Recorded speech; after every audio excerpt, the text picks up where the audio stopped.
I've got some tough love for you today if you feel like you're stuck in the feast or famine marketing cycle, because the reality is you're putting yourself in it.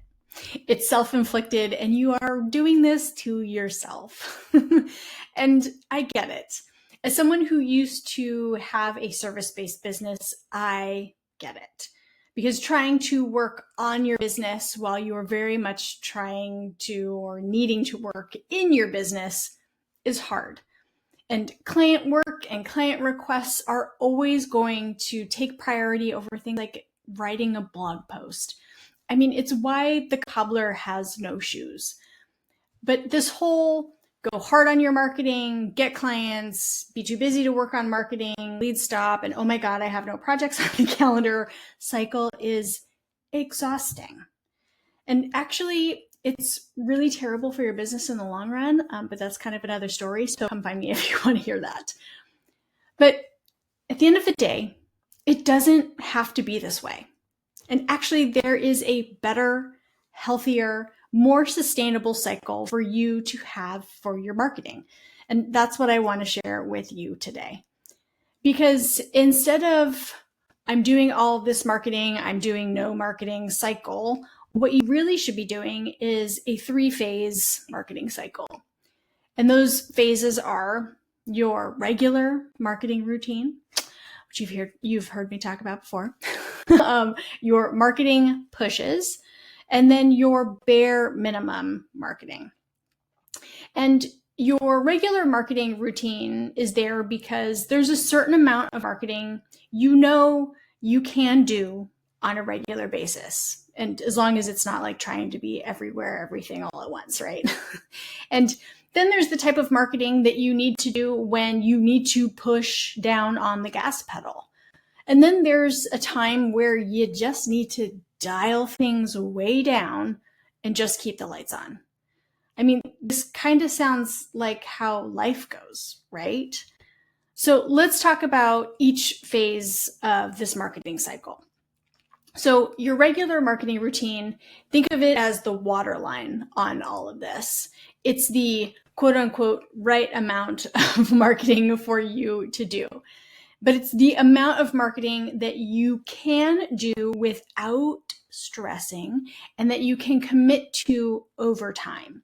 So for some of you, this might look like a couple of social media posts every week. It might look like 2 email newsletters a month along with that, and then 1 blog post each month. And that is your regular marketing routine. And again, it's the amount of marketing that is ideal for you as the human who has to do the marketing to keep up with so that your small business is always visible. But then there are marketing pushes, and these are the times where you are dialing up the amount of marketing that you're doing because you are doing some sort of basically marketing campaign. And maybe that's a sale, or maybe you're promoting a webinar, or maybe you are a part of an event. But whatever that is, you are doing your regular marketing routine plus stuff. So you're in hustle mode. And then there are times where you need to dial things way down. Maybe it's because you just did a big marketing push and you just need to rest. Or maybe sometimes life is lifing and there's just too much going on. But even in those times, you should be doing something to still market your business in a way that is bare minimum and keeps the lights on. So maybe you hit pause on the blog post and you just don't publish one this month.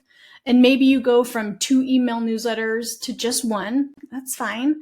And then maybe you just spend 1 hour and you create and you pre-schedule 4 pieces of social media content to drip out, 1 each week for the next month. So you just have some space. You see the cycle?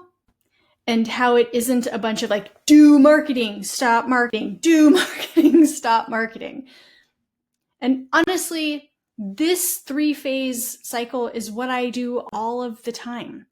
Because as someone whose job it is to do marketing things all of the time, I would be terrible at my job if I took the feast or famine approach. And even though marketing is not your full-time responsibility, the feast or famine approach is a terrible way for you to approach doing your own marketing. So what does it look like to manage this better, healthier marketing cycle in your Enji account? Let me show you how. Okay, so I am here in my demo Enji account, and what we're looking at right now is what you would consider to be a regular marketing routine, right? We see that every other week, we're going to be scheduling email newsletters. Once a month, we're writing a blog post. And on the weeks that we're not working on email newsletters, we are scheduling out social media content. So that's the lather, rinse, repeat routine that is the right amount of marketing for this business to do.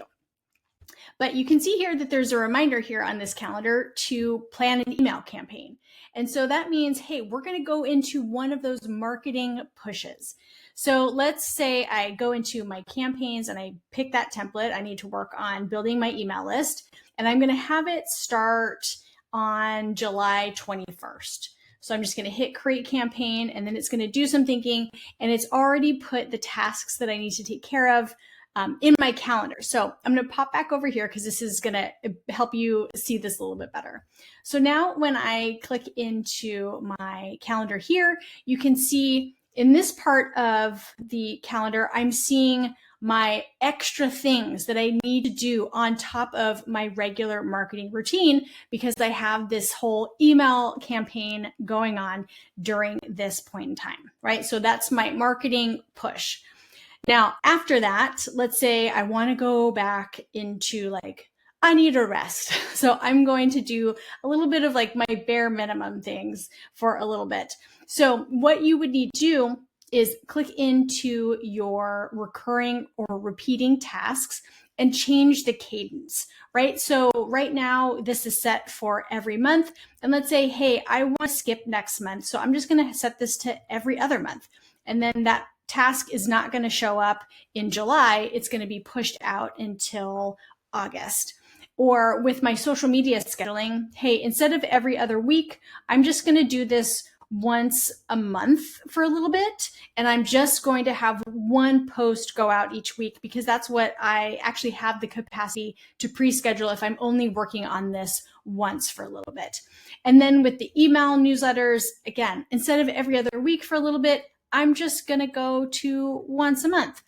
And then at the end of my marketing rest, right, when I've dialed things back, I can then pop back into all of these tasks and then change the pace again. I'm going to go back to every other week with scheduling my email newsletters. So that's how you can easily make sure that the tasks that you have in your Enji account are working alongside of you as you're doing this marketing cycle of my regular routine, occasional pushes, and then going into rest mode. So what are we not going to do? We're not going to do the feast or famine marketing cycle. And what are we going to do? We're going to do our regular routine, knowing that we can dial things up or down depending on what's going on in our lives. Because in the end, this is what we're all actually trying to do when we talk about making marketing fit and being able to be consistent. Because being consistent isn't always at the exact same pace. And doing your marketing in these 3 phases won't make you hate doing your marketing all the time. And if you have any questions about how you can adjust your marketing plan in your Enji account, you can leave a comment below on this video or reach out to us at contact@enji.co. And we are always here to help.